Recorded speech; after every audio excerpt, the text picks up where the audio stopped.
ভূতপূর্ব, যদি এক কথা যদি বলতে হয় তাহলে অভূতপূর্ব। বাংলা গল্প রবীন্দ্রনাথ ঠাকুরের মণিহারা, বিভূতিভূষণের তারানাথ তান্ত্রিক আর মনোজ সেনের শিকার, এই তিনটে গল্প নিয়ে একটা অ্যান্থোলজি ফিল্ম হচ্ছে গিয়ে ভূতপূর্ব। সিনেমার দৈর্ঘ্য 2 ঘন্টা 21 minute. Slow burn classic horror film, যেটার টোন পুরোপুরি একটা পিরিয়ড সিনেমার টোনের মতো, কারণ গল্পগুলো বহু পুরনো। এটাকে একটা পিরিয়ড ফিল্ম বলা যায়, একটা পিরিয়ড হরর ফিল্ম যেটা ট্রিটমেন্ট হচ্ছে কি পুরোপুরি ক্লাসিক এবং স্লো বার্ন। অ্যান্ড ভাই, আমি জয়ন্তী সিনেমাতে 120 টাকা দিয়ে এই সিনেমাটা বসে আমি দেখেছি, এবং এই সিনেমাটা দেখার জন্য আমাকে উল্টোডাঙ্গা থেকে ব্যারাকপুর অব্দি যেতে হয়েছে, 1 ঘন্টা বাইরে বসে থাকতে হয়েছে, এবং এই সমস্ত কিছু ভ্লগের মধ্যে ক্যাপচার করেছি।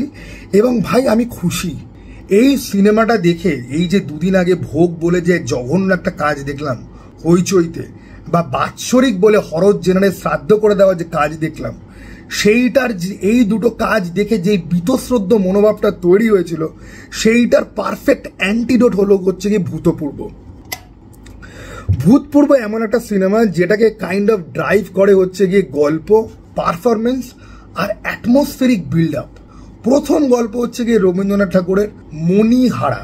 গল্পটা যারা পড়েছো তাদের তো মোটামুটি আইডিয়া আছে, যারা পড়োনি তাদেরকে একটুখানি বলে দিই। এরকম একজন হাজবেন্ড যে তার বউকে খুব ভালোবাসে, কিন্তু তার বউ সামহাউ ভালোবাসার রেসিপ্রোকেট করতে তো পারেই না, এবং তার মানসিক স্থিতিও অ্যাকচুয়ালি ঠিক নয়। এই ভালোবাসার পরিণতি কি হবে, যেটা হবে এটা হচ্ছে কি প্রথম গল্প, ঠিক আছে, সেটা খুব একটা সুখকর নয়।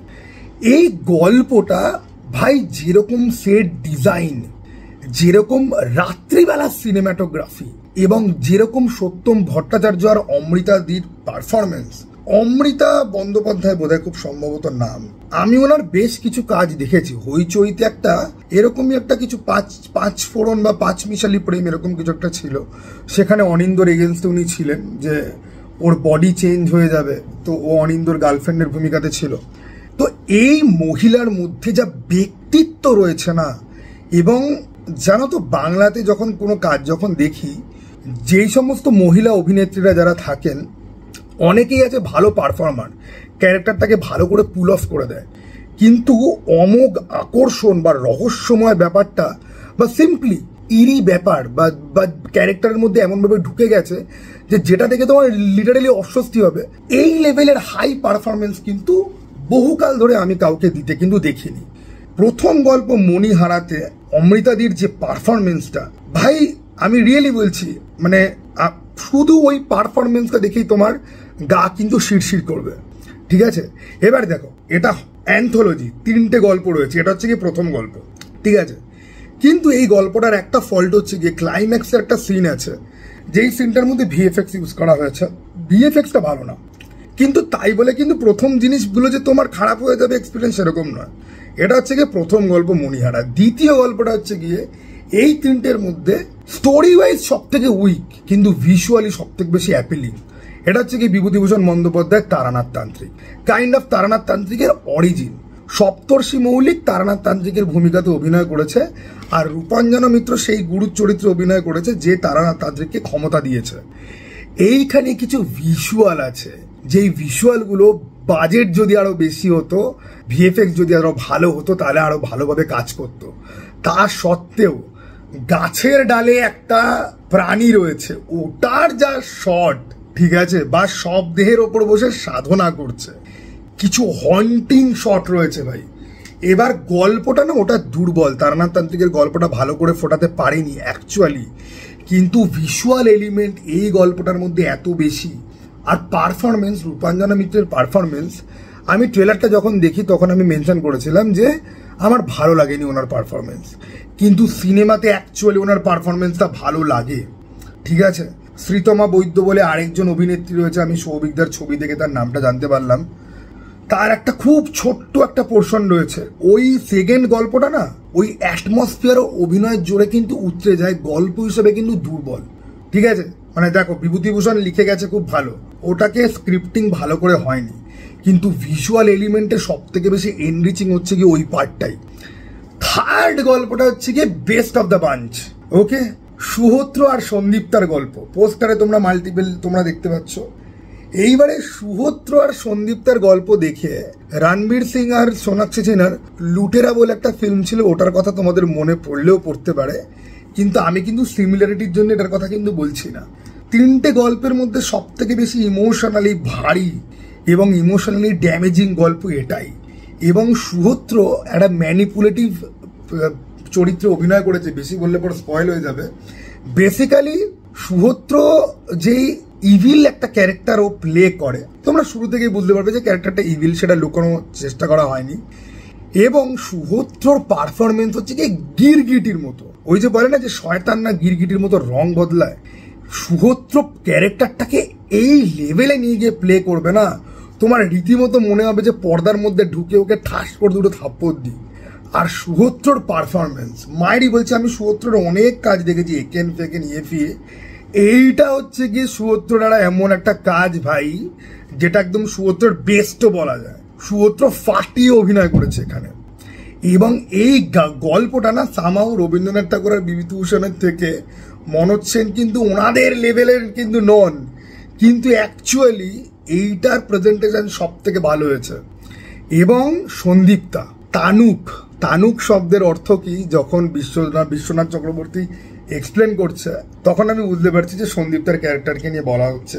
এবার সন্দীপ্তাকে আমি প্রচুর কাজকর্মে আমি দেখেছি, খুব একটা বেশি ক্রাশ ম্যাটেরিয়াল বা খুব ব্যক্তিত্বপূর্ণ বা খুব ভালো কোনোদিন এরকম ভাবে মনে হয়নি। বাট এইখানে একটা পিরিয়ড গল্পে ছেলে মেয়ের মধ্যে কি করে প্রেম হয়, একজন মহিলা যে অল্প বয়সে বিধবা হয়ে গেছে, কিন্তু অভিসার, প্রেম, গোপন একটা ব্যাপার রয়েছে, তার মধ্যে একটা ট্যাবুর ব্যাপার রয়েছে, বিধবা মেয়ে কেন প্রেম করবে, সেই সমস্ত বাধা বিপত্তি কাটিয়ে একটা মহিলার মধ্যে প্রেমের সঞ্চার হচ্ছে, সেটা সন্দীপ্তা যেভাবে ফুটিয়ে তুলেছে। আমি বলছি যে তিনটে গল্পের মধ্যে এই গল্পটা সব থেকে বেশি ডেলিশিয়াস, এটা দেখতে মজা সব থেকে বেশি কিন্তু লাগে। এবার তুমি বলবো যে দাদা তাহলে হরর ফ্যাক্টরটা কোথায়? হরর ফ্যাক্টরটা অ্যাকচুয়ালি যারা বুঝতে পারবে তারা বুঝতে পারবে, যারা বুঝতে পারবে না তাদেরকে আমি বলে, যারা বুঝতে পেরেছো বা যাদের দেখার প্ল্যান আছে তাদের জন্য আমি স্পয়েল করতে চাই না। এবারে মনোজ সেনের এই গল্পটা না আমি বহু ছোটবেলাতে পড়েছিলাম, এবং আমি না অ্যাকচুয়ালি কাইন্ড অফ ভুলেও গেছিলাম যে গল্পটা যে ছিলটা কি। ঠিক আছে, যেরকম মণিহারা যেরকম আমার এখন অব্দি মনে আছে যে কি ছিল। তারানাথ তান্ত্রিকটা ঠিক আছে, ওটা আমার এমন কিছু মানে আমার তারানাথ তান্ত্রিক নিয়ে এমনিতে কাইন্ড অফ খুব একটা বেশি ইন্টারেস্ট নেই, ঠিক আছে, তো এখানেও খুব একটা ভালো করে ফোটাতে পারেনি। কিন্তু মনোজ সেনের শিকারটা যখন হয়েছে তখন আই এম বি লাইক যে এটা আমি ফুল এনজয় করব, কারণ আমি এটার ব্যাপারে কিছুই জানি না। ঠিক আছে, গল্পের ক্লাইম্যাক্স যখন আসে ভাই, যেই জিনিসটা হয় এবং ওটা মনে পড়ে যায় যে এটার ফোরশ্যাডোয়িং গল্পের শুরুতেই করা ছিল। ঠিক আছে, যে দোতলার ঘরে কেন কেউ ওঠে না, কেন দোতলাতে লোকে থাকতে ভয় পায়। ভাই রে ভাই, বাজেট যদি একটু বেশি থাকতো না, এই ক্লাইম্যাক্স জমে ক্ষীর হয়ে যেত। আমার জন্য এমনিতেও জমে গেছে। অনেকে বলবে যে না এটা ভালো হতে পারতো, এটা দেখে তো আমি ভয় পাইনি। আমি ভয় পেয়েছি ভাই, and it was so surprising and unexpected না। এবং মায়েরই বলছি সুহূত্রর ক্যারেক্টারটা এত হারামি না, যেই জন্য ক্লাইম্যাক্সটা আরো মজার, ওটা আরো মজার হতে পারতো। সমস্ত কিছু মিলিয়ে আমি যদি বলি, ভোগ দেখে বা বাৎসরিক দেখে যদি একটা ব্যাড আফটার টেস্ট আপনার মধ্যে যদি থাকে যে বাংলাতে কেউ ভালো হরর বানাতে পারে না, তাহলে অভিরূপ ঘোষের যেখানে ভূতের ভয় আরো আনন্দ অ্যাপে রয়েছে, দেখতে পারেন, বা টেলিগ্রামেও খোঁজ লাগাতে পারেন, আর ভূতপূর্বটা গিয়ে দেখে আসুন ভাই, মজা আপনি পাবেন। গল্পগুলো যারা লিখে গেছে তারা সব লেজেন্ডারি রাইটার। এবং আমি বললাম হরর সিনেমাতে যখন অ্যাটমসফিয়ারকে গুরুত্ব দেওয়া হয়, যখন ক্লাসিক স্লো বার্ন ট্রিটমেন্টের মধ্যে দিয়ে যখন হরর স্টোরিকে নিয়ে যাওয়া যখন হয়, দেন ইট ফিলস আপনার মধ্যে ভয়টা জাকিয়ে বসে। ঠিক আছে, আপনার মধ্যে ভয়টা জাকিয়ে বসে, ওই ইমার্শনের মধ্যে গিয়ে আপনি ঢুকতে পারেন যে okay this is something horrifying. ঠিক আছে, এবং ভাই আমার না পিরিয়ড গল্প না মডার্ন ডের গল্প থেকে একটুখানি বেশি অ্যাপিলিং লাগে আজকাল। কারণ পিরিয়ড যে গল্পগুলো আমাদের সময়ের তুলনায় পেছনের সময় যে গল্পগুলো, তাতে social media, fucked up psychological problem, এসব জিনিসপত্র বাদ দিয়ে অনেকটা নিটোল সরলভাবে গল্পগুলোকে বলা হবে, যেখানে বেসিক ইমোশনগুলোর উপরে কিন্তু বেশি হিট ডাউন, হ্যামার ডাউন কিন্তু করা কিন্তু হবে। সেটাই ভূতপূর্বতে হয়। এবং ভূতপূর্ব একটা ক্লাসিক, আমি রিয়েলি বলছি, যারা সিনেমাটা দেখবে তাদের ভাল লাগবে। ঠিক আছে, এই সিনেমাটা বিশাল হয়তো বিজনেস করবে না, সিনেমাটা দেখতে প্রচুর লোক হয়তো আসবে না, but this is the exactly movie. লোকের একেন ছেড়ে, লোকের আমার বস ছেড়ে এই সিনেমাগুলো হল ভরিয়ে দেখা উচিত ভাই, মজা পাবে তুমি। কাজল, ঠিক আছে, কাজল মুখার্জির যে মা, তার থেকে বেশি মজা তুমি ভূতপূর্বতে তুমি পাবে। বেটার দেন মা, far far story telling a far far এগিয়ে রয়েছে। তারানাথ তান্ত্রিকের গল্পটা একটুখানি ধেড়িয়ে ফেলে বটে, কিন্তু ওটাতে যা ভিজুয়াল ম্যাটেরিয়াল রয়েছে, একটা দেবীর সিন রয়েছে, কি দেবী আমি বলবো না ভাই, ওটা যদি ভালো ভিএফএক্স যদি হতো না, তুমি মুতে দিতে প্যান্টে। লিটারালি ডিজাইনটা দুর্দান্ত হয়েছে। এবং তারানাথ তান্ত্রিকের মধ্যে কিছু কিছু ভিজুয়াল এলিমেন্ট রয়েছে, কিছু কিছু সিন রয়েছে যেগুলো অনেকে বলবে ওগুলো জাম্প স্কেয়ার। হ্যাঁ, ওগুলো জাম্প স্কেয়ার। জাম্প স্কেয়ার আমার জন্য খুব একটা বেশি ওয়ার্ক করে না, বাট এখানে করেছে। আমি জাম্প স্কেয়ার অপছন্দ করি, বাট এখানে যেভাবে জাম্প স্কেয়ার এগুলো রয়েছে না, তোমাকে শিউরে দেবে ভাই। ওকে, আর take it for a horror enthusiast. আমি কিন্তু মোটামুটি সিনেমাই বলবো, ভালোকে ভালোই বলবো। ভূতপূর্ব অ্যাকচুয়ালি একটা অভূতপূর্ব সিনেমা। যারা slow burn, classic, periodic piece যাদের ভাল লাগে, তাদেরকে আমি বলবো গিয়ে দেখো। এবার পারফরমেন্সের কথাতে আমি বলি, সত্যম, সপ্তর্ষি, সুহোত্র প্রত্যেকেই দুর্দান্ত কাজ করেছে। সত্যম হয়তো এদের থেকে একটুখানি বেশি নর্মালভাবে প্লে করে। সাইড প্রচুর চরিত্রে অনেক অভিনেতা রয়েছে, বাঘা বাঘা অভিনেতা, তারা প্রত্যেকেই ভালো। নায়িকাদের মধ্যে অমৃতা আর সুদীপ্তা দুর্দান্ত। দুজনকে কাকে ছেড়ে কাকে এগিয়ে রাখবো মায়েরই বলছি, অমৃতা আর সন্দীপ্তা দুজনেই মানে ওই স্ল্যাশ দিয়ে অমৃতা এবং সুদীপ্তা রাখতে হবে, না তো অমৃতা স্ল্যাশ সুদীপ্তা। রূপাঞ্জনা মিত্র এদের থেকে একটুখানি কমা, বাট স্টিল যথেষ্ট ভালো। ট্রেলার দেখে আমার যা মনে হয়েছিল ওরকম কিন্তু নয়। বিজিএম আমার জন্য খুব একটা বেশি ওয়ার্ক করেনি, বিজিএম সেরকম ভাবে নেইও, ঠিক আছে, ওকে। কিন্তু কালার প্যালেট ভাই, এই যে পিরিয়ড গল্প আমাদের দেখবে তুমি, এই যে ধরো ভোগের সাথে কম্পেয়ার করি, ওই টিল আর ইয়েলো, ঠিক আছে, টিল আর ইয়েলো আর মাঝে মাঝে লাল মেরে একদম পুরো সস্তার ছাপড়ি ছাপড়া ওয়েব সিরিজ হয়েছিল। এইখানে তোমরা দেখবে যে কতটা ন্যাচারাল কালার ইউজ করার চেষ্টা করা হয়েছে, যে জন্য সিনগুলোকে ন্যাচারাল লাগে। কোনো ক্যারেক্টারের দিকে তুমি যদি দেখছো, কোনো ক্যারেক্টারকে দেখানো যদি হচ্ছে, এরকম নয় যে তুমি বুঝতেই পারছো যে স্টুডিও লাইটিং, এদিক থেকে নীল আলো আসছে, ওদিক থেকে হলুদ আলো আসছে, ন্যাচারাল মনে হয়। সেট ডিজাইনের কাজ দুর্দান্ত।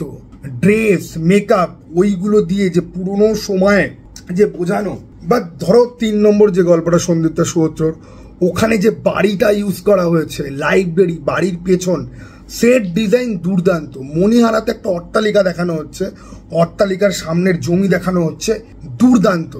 একটা শ্মশান দেখানো হয়েছে, সেই শ্মশানের সেটিংটা, ওয়াইড অ্যাঙ্গেল শট, সিনেমাটোগ্রাফি একদম প্রপার। আমি যখন বলছি ক্লাসিক, তখন আমি শুধুমাত্র ক্লাসিক শব্দটা ইউজ করতে কুল লাগে, ওই জন্য কিন্তু বলছি না, আই মিন ইট।